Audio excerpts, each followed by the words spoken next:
ቻናል ተከታታዮች እንዴት ከረማችሁ? ሰላም ናችሁ ወይ?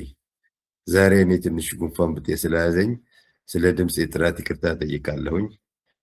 ሌላ እንኳን የሚጎል ነገር የለም። ትንሽ የተለየ ድምፅ ከሰማችሁ በዛ ምክንያት እንደሆነ ተገንዝባችሁ እንድትከታተሉ ለማለት ያህል ነው።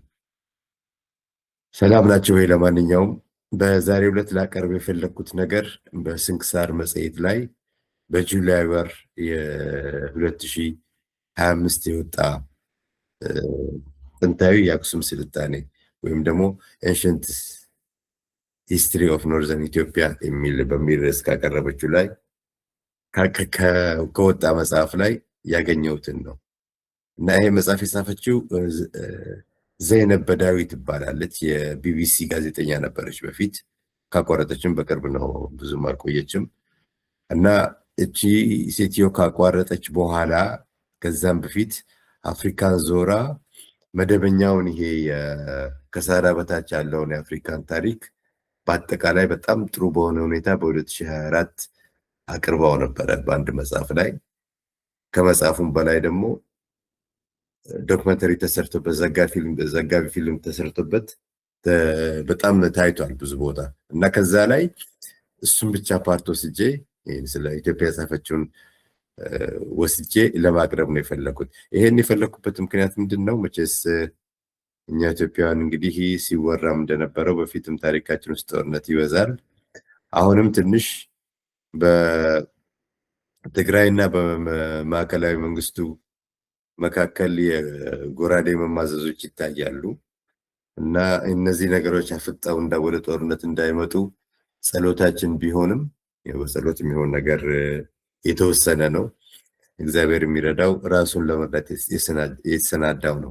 የተሰናዳውን ነው እና ለማንኛውም ግን ወጣቱ ትውልድ ሌሎችም ደግሞ የዘነጋ ነው ካለን እኛ እና እነሱ ምን ያህል ወንድማማች እንደነበርን ታሪካችንም ልክ ከዛ እንደሚጀምር ለማስታወስም ለሚያውቁት ለማስታወስ ላላወቁት ደግሞ ምን አይነት ስልጣኔ በዛ አካባቢ እንደነበረ በአጭሩ ለማቅረብ ሞክራለሁኝ።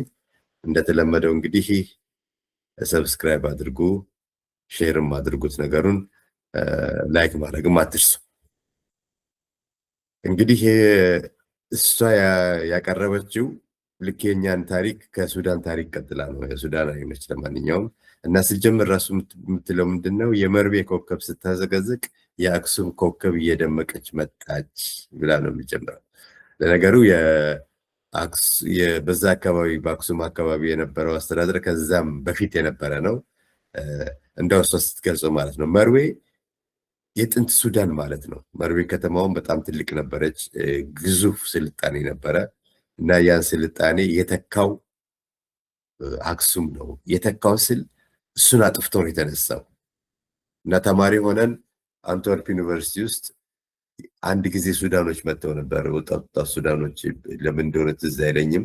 ወርክሾፕ ላይም ለመሳተፍ ነው መሰለኝ እና ኢትዮጵያዊ መሆኔን አይተው ምሳ አብረን በልተን ስንነጋገር አዛንን ታውቀዋለህ ያለኝ ኢትዮጵያ ታሪክ ላይ አዛን የሚባል የለም። አሁን ነገሩማ ኢዛና ነው፣ እኛ ግን አዛን ነው የምንለው አለኝ እና በጥንት የሱዳኖች እንትን መቅሰፍት እንደማለት ነው እና መርቤን ከመሬት ጋር የቀላቀለ ብዙ ጥፋት ያደረሰብን ሰው ነው ብሎ ነግሮኝ ነበር እና እዚህም ላይም ይሄን ነው ያመጣቸው። ለማንኛውም የአክሱም ግዛት አጼ ዝና በጣም በሰፊው የናኘ ነበር። የሶስተኛው ዓለም የፋርሱ ታሪክ ጸሐፊ ምን ይላል? ስለ አክሱም የሰማውንም የተረዳውን ሁሉ ካገናዘበ በኋላ በጣም ተደንቆ የአክሱም ግዛት አጼ ከጥንታዊ ዓለም አራቱ ዋና ስልጣኔዎች አንዱ ነው የሚለው። እንግዲህ ይህን ሲል ያኔ ከነበሩት ዋና ስልጣኔዎች ነው። አንደኛው ፋርስ ነው፣ ባቢሎን፣ ሮም፣ ቻይና። ከነዚህ ጋር በእኩል ደረጃ ነው ያስቀመጠው።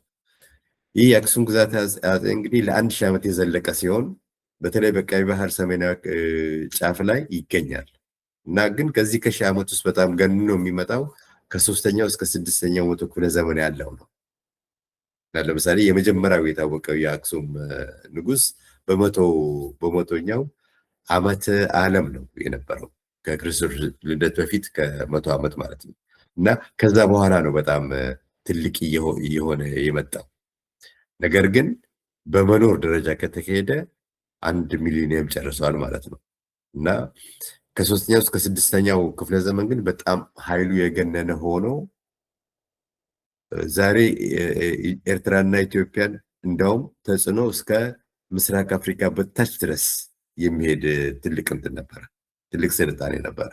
ይሄ ስልጣኔ እንግዲህ የአክሱማውያን የራሳቸው መገበያያ ገንዘብ ነበራቸው። ትላልቅ ህንፃዎችና ሐውልታትን ቀርጸው ያቆሙ ናቸው። በርካታ ቤተክርስቲያናት እና ገዳማት የነበሯቸው፣ ከአርመናውያን ቀጥለው ክርስትናን የተቀበሉ ህዝቦች ናቸው። ከአርመን ብቻ ነው የሚቀድማቸው እና አፍሪካን ተዉት፣ አውሮፓ እንኳን ከነሱ ጋር አይወዳደርም ማለት ነው። እና ትልልቅ ሐውልቶችንም ሰርተዋል። በተለይ የሚታወቀው በሐውልት ነው። እና ይሄን በተመለከተ ይችኛዋ ጸሐፊ የጻፈችውን ሳይሆን ግራሃም ሃንኮክ የጻፈውን ከዚህ በፊት የጠቀስኩላቸው መጽሐፍ ደግሜ ልጠቅስላቸው እወዳለሁ። በሳያን ኤንድ ዘ ሲል የሚባል አክሱም ላይ ያተኮረ በተለይ ታቦታችን ላይ ያተኮረ ነው እና የአክሱም ሐውልታት አሁን ያሉበት ቦታ አይደለም የተሰሩት፣ ሌላ ቦታ ነው። ትንሽ ከዛ ራቅ ያለ ቦታ ነው እና ያንን ሁሉ ያሳየዋል በዘጋቢ ፊልሙ ላይ። እዛ ሐውልቶቹ ተሰርተው ካለቁ በኋላ ነው ወደዚህ ይመጡት። ይታያቸው እንግዲህ አሁን የቆመው ትልቁ ሐውልት ወደ ብዙ ቶንስ የሚመዝን ነው። በጣም ከባድ ነገር ነው። ያን ሁሉ እንግዲህ የማመላለሻውን ጥበብ ነበራቸው ማለት ነው እና ትንሽ የገነነ ወይም ደግሞ በቴክኖሎጂም በኃይል እንትን የጋለ እና የአክሱም ግዛተ አፄ ከነበረ በፊት እንኳን አካባቢው ዓለም አቀፍ ግብይትና ንግድ ያደርግ ነበረ። በዛ ነበር መተዳደሪያው እና ከ3500 ዓለም አንስቶ በተለይ ከግብፃውያን ጋር ጥሩ ግንኙነት ነበረው። የምጣኔ ሀብት ትስስር ነበረው እና ቦታውን ራሱ ግብጾች የፑንት ምድር ነበር የሚሉት። በጊዜው በግብፃውያን ቋንቋ የፑንት ምድር የአማልክት ምድር እንደማለት ነው። አሁን በዚህ ስም የሚሰየም ሶማሌ ውስጥ ሌላ ሀገር አለ። ግን እነሱ ያው ፑንት ሲሉ ከኤርትራ ጀምሮ እስከታች ያለውን ስለሆነ ሁሉን ያጠቃልላል ማለት ነው። ለማንኛውም ግን በ1000 ዓመተ ዓለም ነጋዴዎች፣ ሰፋሮች እና ገበሬዎች ለም መሬት ፍለጋ ከደቡብ አረቢያ ወይም የመን ወደ እዚህ ሰሜን ኢትዮጵያ መግባት ጀመሩ እና ዋናው ፍላጎታቸው እነሱ እንግዲህ ያው የአረቢያ ምድር እንደውም ትንሽ የመን ይሻላል፣ ልማቱም ይሄን ያህል ነው፣ ወንዝም ብዙ የላቸውም እና ወደዚህ የመጡት እንግዲህ የተሻለ ኑሮ ለመኖር ነው። ጉዞም ደግሞ ብዙም ረጅም እና አስቸጋሪ አይደለም። አንዳንድ ቦታዎች ከየመን እስከ አፍሪካ ያለው ርቀት 20 ኪሎ ሜትር አይሞላም ማለት ከኛ ጋር እና በቀላሉ ይገባሉ ማለት ነው። እነዚህ ህዝቦች ሳቢያን ይባሉ ነበር። እንግዲህ ሳቢያኖች ከገቡ በኋላ ከሀገሬው ጋር ተግባብተው ሀሳብ በመለዋወጥ የተሻሉ የከብት አያያዝ ዘዴዎችን እና እውቀቶችን ተቀያየሩ። አዳዲስ የመስኖ ስልቶችንም የአስተራረስ እንትኖችንም ከአካባቢው ጋር በመመሳጠር በጣም እንትን አረጉት፣ አዘመኑት ከድሮ ሁኔታ ጋር ሲታይ ማለት ነው። እንግዲህ የአካባቢው በጣም ለም አፈር ነው፣ ያኔ አስተማማኝ ዝናብ ነበረው። ስለዚህ እርሻና ከብት እርባታ በለጸገ አንድ ጊዜ። ይሄም ደግሞ ለንግድ መስፋፋት አመቺ ሁኔታ ፈጠረ። ከዚህ የተነሳ እንግዲህ ስልጣኔ መገንባት ብዙም አይከብድም ማለት ነው እና ከዚህ ነው የጀመረው። እየዋለ ያደረ ይህ ማህበረሰብ ትልቅ እየሆነ መጣና ከምጽዋ 50 ኪሎ ሜትር ወደ ደቡብ በምትገኝ ቦታ አዱሊስ የምትባል አዲስ ወደብ ቆረቆረ። ይሄም ወደብ ልክ እንደ አክሱም ሲቪላይዜሽን በጣም የታወቀ ነበር እና ፐሪፕለስ ኦፍ ኤርትሪያንስ የሚባል የጥንት ማኑስክሪፕት አለ፣ እንደ ሰነድ ነው። እዛ ውስጥ አንድ ግሪካዊ ነው የጻፈው። የአዱሊስ ወደብ በዓለም ላይ ካሉ ጥቂት ህጋዊ ወደቦች አንዱ ነው የሚለው። እንግዲህ ይሄ በዛ ጊዜ በነበረው መስፈርት ምን እንደሆነ ባላቅም ብቻ እድገትን የሚያሳይ ነው። በዛ ድረስ ነበር አዱሊስም ቢሆን ማለት ነው። በተለይ ግን በሳቢያኖች እና በአገሩ ሰዎች እንግዲህ አገው ይመስሉኛል የነበረው መስተካበር ይበልጥ የሚያሳየን ከአክሱም 16 ኪሎ ሜትር ርቆ ይሃ የሚባል ቦታ አለ። እዚህ ቦታ ቁፋሮ ተደርጎ ሌላ ትልቅ ከተማ ከስር ተገኝቷል እና እንደውም አንደኛው በጣም ትልቅ ሆኖ ብዙ የብረት መሳሪያዎች እዛ ተገኝተዋል። ብረት መሳሪያ፣ ከብረት የተሰሩ የመገልገያ መሳሪያዎች። ይሄ እንግዲህ በጊዜው የነበረው ቴክኖሎጂ ተራ አለመሆኑን የሚያሳይ ነው። እና ለማንኛውም እንግዲህ ከዚህ ከየመን የመጡት ሳባውያን እና አጋውያን ተቀላቅለው ግዕዝን ፈጠሩ። ግዕዝ ቋንቋ የራሱን ፊደላት ያዳበረ ቋንቋ ነው። ይሄ በጣም የበለጸገ ቋንቋ ነው። ይሄም ደግሞ አሁን ላሉት አማርኛና ትግርኛ አባታቸው ነው ማለት ነው። በዚህ ደረጃ ተቀራረብነን ለማለት ነው። ለማንኛውም ይሄ በአራተኛው ምዕተ ዓለም የተፈጠረው ግዕዝ በአፍሪካ ቀዳሚውና ብቸኛው አገር በቀል ባለስነ ጽሁፍ ቋንቋ ነው። ሌላው የለም። እንግዲህ ፊደል ብቻ ሳይሆን ቁጥርም አለው። በዚህ ደረጃ ነበር እንግዲህ አክሱም የነበረው። እንግዲህ አክሱምን ወደታች እንውረድና እድገቱን ስናይ በአንድ ጊዜ የመጣ አይደለም። አክሱም አካባቢ የነበሩት መሳፍንት ቀስ በቀስ ጎረቤቶቻቸውን ጋር የእቃ የመለዋወጥ የመነጋገድ፣ ከዛ ቀጥሎ ደግሞ የማስገበር፣ እምቢ ያሉትን ደግሞ የመውጋት፣ እንደዛ እያለ ተስፋፍተው የሄዱ ናቸው እና ልክ ከሱ በፊት እንደነበረው የኩሽ ግዛት አፄ የአክሱም ስርወ መንግስት ሀብቱና ኃይሉ እየጨመረ የመጣው ግን ቀይ ባህርን መተላለፊያ በመቆጣጠር በመቻሉ ነው። ይሄ ቀይ ባህር አክሱሞች ያን የያዙት ቦታ ከላይ ጀምሮ እስከ ባብ ኤልመንደብ ነው። ጌት ኦፍ ቲርስ ይሉታል። ጠባብ መሻወሪያ ነው። ኢንዲያን ኦሽን እና ቀይ ባህርን የሚያገናኝ ነው። እነዛን በሙሉ ይቆጣጠሩ ነበር እና በጀልባዎቻቸው እየሄዱ የባህር ላይ ወንበዴዎችን ያድናሉ። ስለዚህም የንግድ መርከቦች ከዛ በሰላም እንዲያልፉ ያደርጋሉ። የሚያልፉት መርከቦች እና ጀልባዎች በሙሉ ግብር ይከፍሉላቸዋል፣ ለዚህ አገልግሎታቸው ማለት ነው። ከሚያካሂዱት ንግድ በተጨማሪ ደግሞ ከዚህም ትልቅ ገንዘብ ስለነበረ በጣም ኃይለኛ አገር ሆኑ።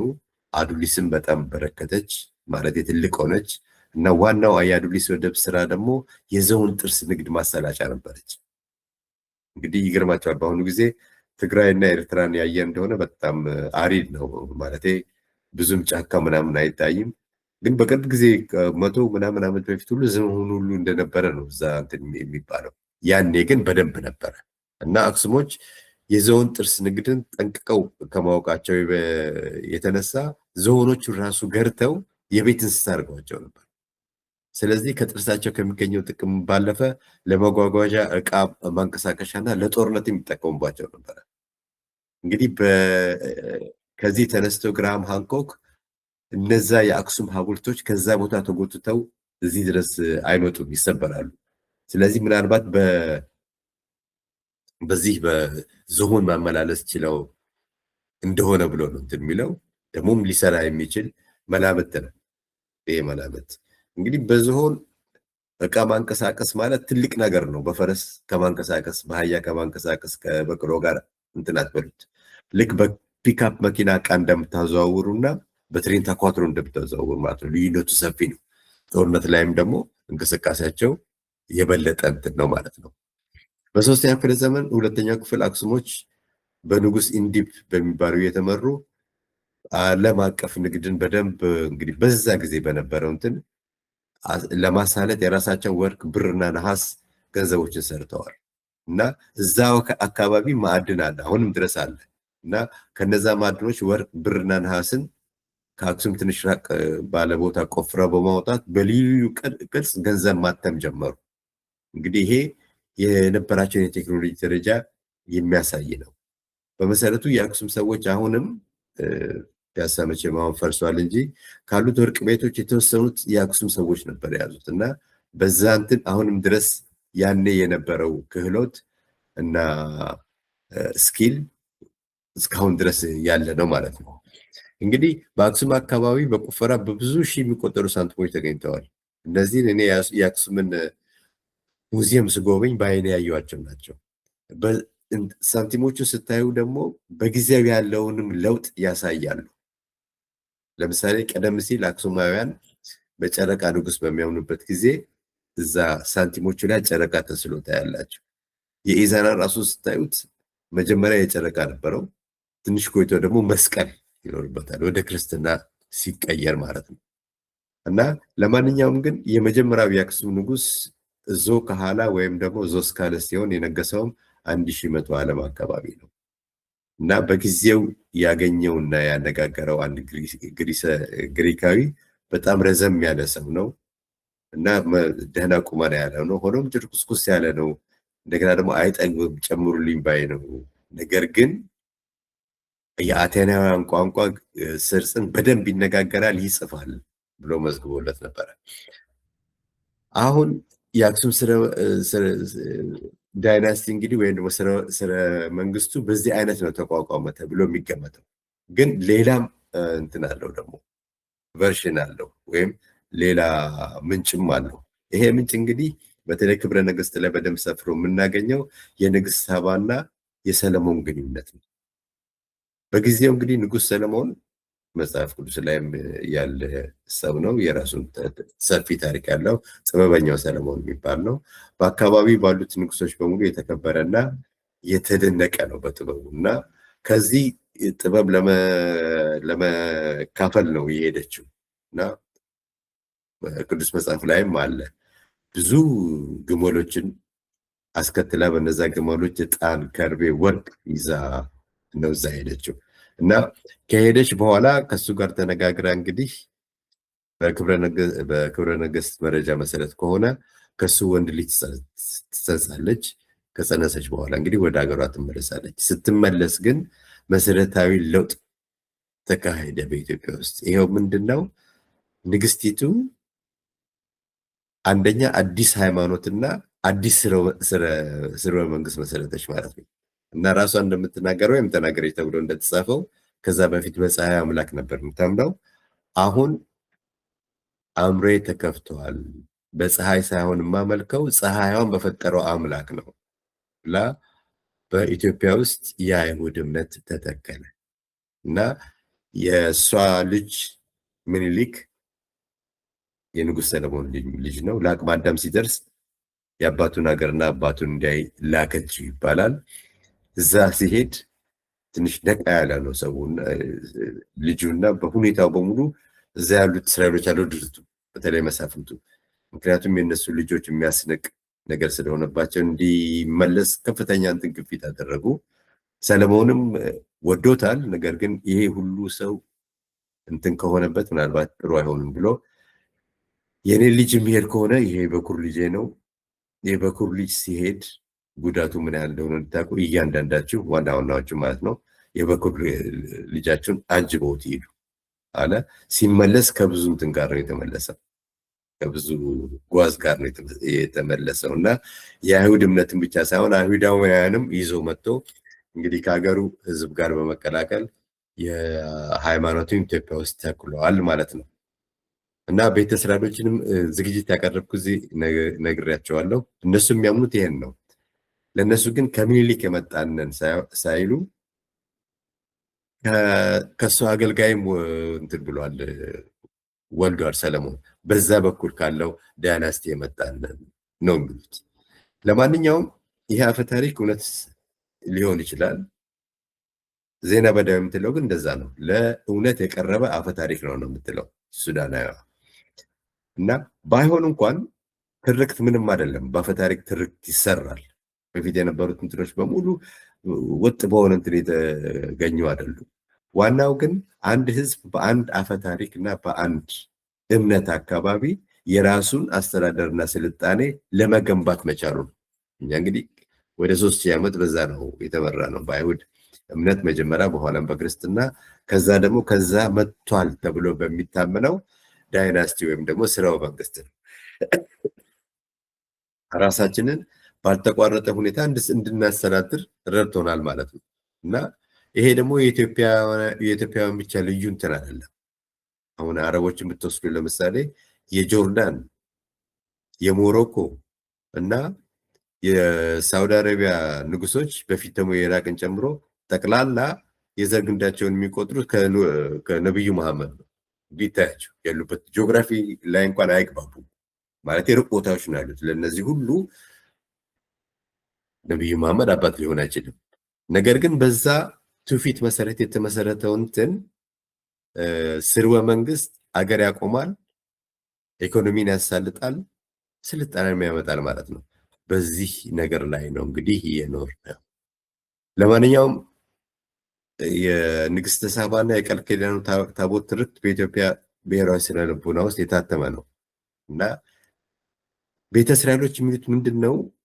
ሰለሞን የአይሁድን መሳፍንት ልጆቻቸውን ላኩ ሲላቸው ልጆቹ በደስታ አይደለም የመጡት፣ ግን መምጣታችን ካልቀረ ብለው የቃል ኪዳኑን ታቦት ሰርቀው ይዘው መጥተው ኢትዮጵያ ውስጥ ያስገቡ እነሱ ናቸው ነው የሚሉት። እንግዲህ ቅርኝቱ ከዛ ጋር። ለማንኛውም በዛ አይነት ከቀጠሉ በኋላ የሳባ መንግስት የአክሱም መንግስት እየጠነከረ መጥቶ በተለይ ትልቅ ደረጃ ላይ ደረሰው በኢዛና ጊዜ ነው። ኢዛና ከ320 እስከ 360 ዓመተ ምህረት የነበረ እንትን ነው እና የንጉሠ ነገስትነት ማዕረግን ለመጀመሪያ የተጠቀመበት በጽሁፉ እሱ ብቻ። ስለ ኢዛና ብዙ መናገር የሚቻለው ምንድን ነው? አሁን ባሉት የአክሱም ሐውልቶች ሆነ እዛ አካባቢ ባሉ ድንጋዮች ላይ ታሪኩ በግሪክኛም በሳቢያንም ተጽፎ በደንብ የተነበበ ስለሆነ እና የአልሜዳ ልጅ ነው። አባትየው አልሜዳ ይባላል። እሱም ትልቅ ሰው ነው። ይሄኛው ግን በጣም ጦረኛ የሆነ ብዙ ሀገሮችን ያስከበረ በተለይ የኩሽ ስርወ መንግስትን ደምስሶ የሰለሞን ስርወ መንግስትን ያጠናከረ ከመሆኑም በላይ መርዌን ለማሸነፍ የቻለ ነው። እንግዲህ ይሄ የአክሱም ግዛት አጼ ከሱ በፊትም ቢሆን ባንዛንታይን ከሚባለው የዓለም ትልቁ ኃይል ጋር የጠበቀ የባህልና የንግድ ግንኙነት ነበረው። ኢዛናም ያንኑ የቀጠለው። ይሄ ባንዛንታይን የሚባለው እንግዲህ የሮማ ግዛት አጼ ቀጣይ ነው፣ የእሱ ተከታይ ነው። እሱን የተካ አይደለም ግን ተከታይ ነው እና ዋናው ቦታው ኮንስታንቲኖፕል ወይም ደግሞ ቱርክ ውስጥ ነበረ እና ከቱርኮች ጋር እዚህ ካሉት ቱርኮች ጋር እንኳን በአንዳንድ ሁኔታ ስናወራ የአበሻ ነገር ውስጣቸው በብዛት ታያላቸው። ለምሳሌ ካቲካላ የሚባል መጠጥ አላቸው፣ ተመሳሳይ ነው ከኢትዮጵያ ካቲካላ ጋር እና ስጠይቃቸው በፊት አበሾች በባርነት መጥተው ተሸጠው ከኛ ጋር ኖረዋል፣ በዛ ይመስለናል ይሉ ነበር። ነገር ግን ግንኙነቱ ያ ብቻ ሳይሆን በአክሱም ነገስታትና በእነሱ መካከልም ልዩነት ነበረ እና ሁሉም በአካባቢ የነበሩ የአክሱም ንጉሶች ግሪክኛን አጣርተው ይናገሩ ነበር። አሁን ከኢዛና በፊት ራሱ በአባቱ በኤላ አሚዳ ዘመን አንድ የኢትዮጵያን ታሪክ የቀየረ ሁነት ተከናወነ። ይሄ ምንድነው? ሁለት ከጢሮስ ከሲሪያ የመጡ የቤተ ክርስቲያን ወንድማማቾች ቀይ ባህር ጠረፍ ላይ ይያዛሉ እና የአካባቢ ተቆጣጣሪዎች ምን ታደርጋላችሁ ብለው አስረው ወደ ንጉሱ ያመጣቸዋል። ካነጋገራቸው በኋላ ንጉሱ ደህና ሰዎች እንደሆኑ የተማሩም ከደህና ቤተሰብ የመጡ እንደሆነ ከሁኔታቸው ስለሚያስታውቅ እንዳይታሰሩ አድርጎ ዋናውን ትልቅያውን የመጠጥ ክፍል ኃላፊ ያደረገው የትልቅ ሹመት ነበር በቤተ መንግስት ውስጥ። ፍሬምናጦስ የሚባለውን ግን ትንሽ እውቀቱና ባህሪው ንጉሱን ስላስደሰተው የንጉሱን ቤተሰቦች ልጆች እንዲያስተምር አደረገው። ፍሬምናጦስ እንግዲህ እነ ኢዛናን አስተምሮ ያሳደገ ነው ማለት ነው። ንጉሱም ሲሞት ንግስቲቷ ፍሬምናጦስ በአክሱም ቆይቶ ለአቅመ አዳም ያልደረሰውን የበኩር ልጅ ኢዛናን በአስተዳደር እንዲያግዘው ፈለገች እና ጠየቀችው። እሱም ይሻል አጋጣሚውን በመጠቀም ግን ኢዛናን ክርስቲያን አደረገው። በአካባቢ ያሉትን በሙሉ ወደ ክርስትና ቀየረ ማለት ነው። ከዛ ወንድምየው አልሜዳ ከሞተ በኋላ ታላቅ ወንድምየው ሄዶ ነበርና ይሄም ወደ ሀገሩ መሄድ ፈለገና ተሰናብቶ ሄደ። ሲሄድ ግን አሌክሳንደሪያ ነው መጀመሪያ ያረፈው። አሌክሳንደሪያ የነበሩትን የኦርቶዶክስ ፓትሪያርክ በዓለም ላይ ያኔ ትልቁ አንዱ እሳቸው ነበሩና አክሱም ውስጥ ስላከናወነው የክርስቲያን ሚሽን ነገር አስረዳቸው። ተልእኮውን እዛ በትክክል እንዳከናወነ ንጉሱን ጨምሮ የንጉሳዊ ቤተሰብ ብዙ ሰዎች ክርስቲያን እንደሆኑ፣ ነገር ግን ይሄ ነገር እንዲቀጥል ከተፈለገ ከዚህ እርሳቸው መርቀው ፓትሪያርክ እንዲልኩ መከራቸው እና ደህና አንድ ሰው ላኩ ሲላቸው እንዴ ከአንተ በላይ የሚያቆስ ማን አለ? ቋንቋቸውንም ስራውንም የጀመርከው አንተ ስለሆንክ ተመልሰህ ሂድ አሉት እና አቡነ ሰላማ ሆነው የመጀመሪያው የኢትዮጵያ ጳጳስ ፍሬምናጦስ ናቸው። እና እሳቸው ከተመለሱ በኋላ አሁን የአሌክሳንደሪያ ስልጣን ስላለው ንጉሳዊ ቤተሰቡን አጠመቀ። እዛ አካባቢ ያሉትን በሙሉ ለማጥመቅ ቻለ ማለት ነው። እንግዲህ አቡነ ሰላማ እዚህ ጋር ትንሽ ታሪክ አለው። ታሪኩ አሁን በቅርቡ በሀገራችን ከተከሰተ ሁኔታ ጋር አብሮ ይሄዳል። እንግዲህ በትክክል ካየነው የኢትዮጵያ ኦርቶዶክስ ተዋሕዶ ቤተክርስቲያን መንበረ ተክለ ሃይማኖት ነው የምትባለው። አቡነ ተክለ ሃይማኖት የእንትን ያሉት ማለት ነው። እና እስከ ቅርብ ጊዜ ድረስ እንደዛ ነበረ። በተለይ ከብፁዕ አቡነ ጳውሎስ ጀምሮ አሁንም ያሉት በፊት ባልነበረ ሁኔታ በማዕረጋቸው ላይ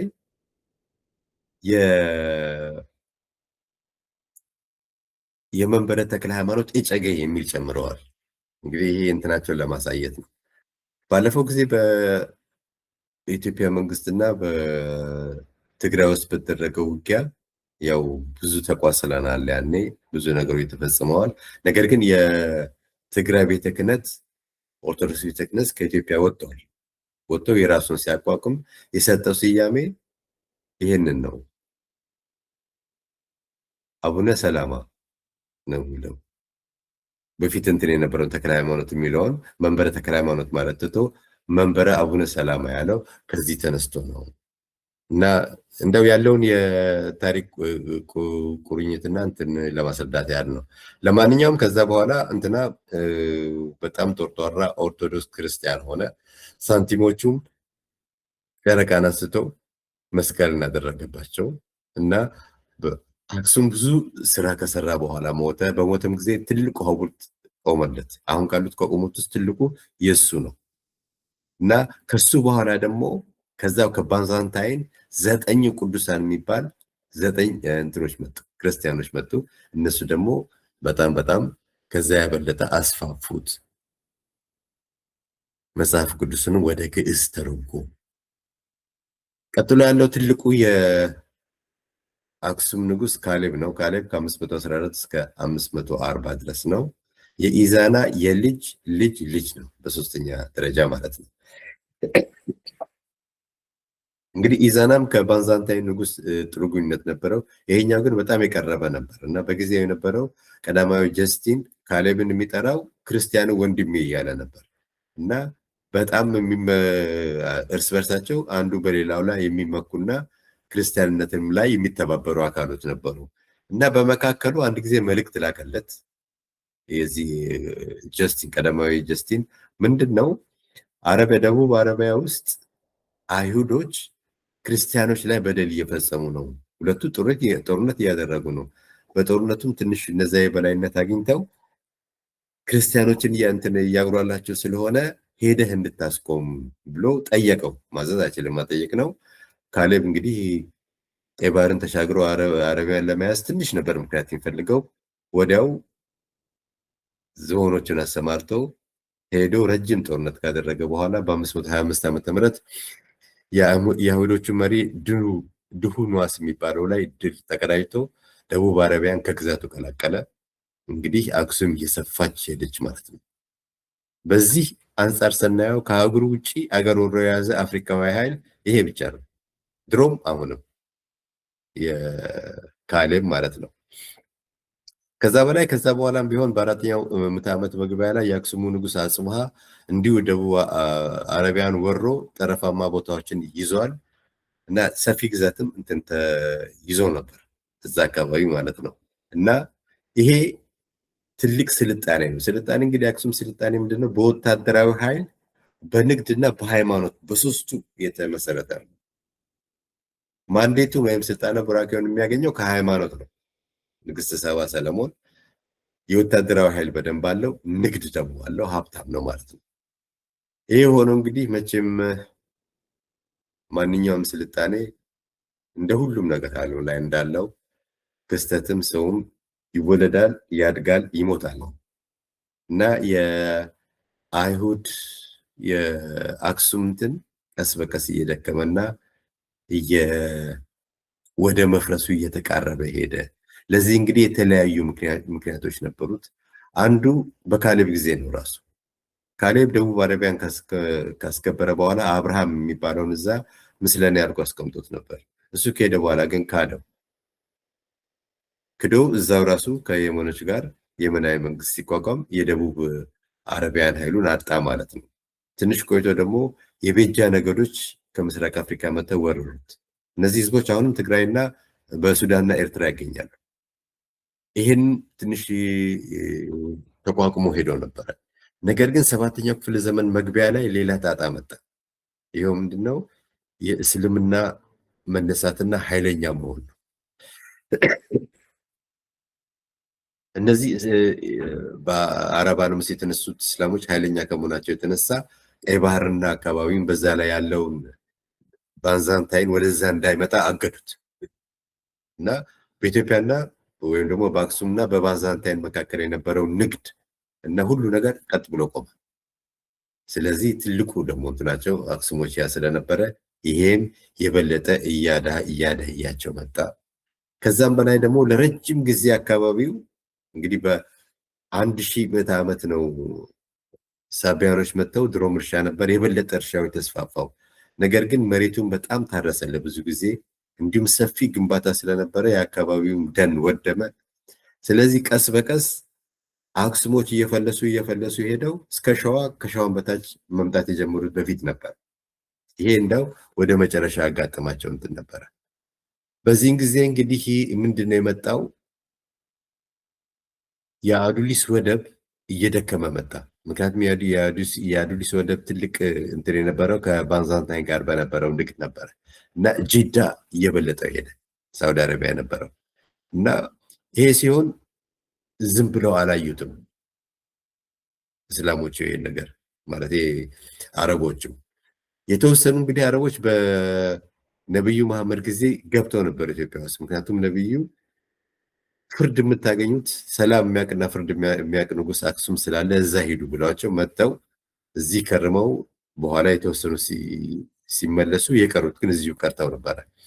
ያ ግንኙነት እንዳለ ሆኖ ጂዳ እየጠነከረች አዱሊስ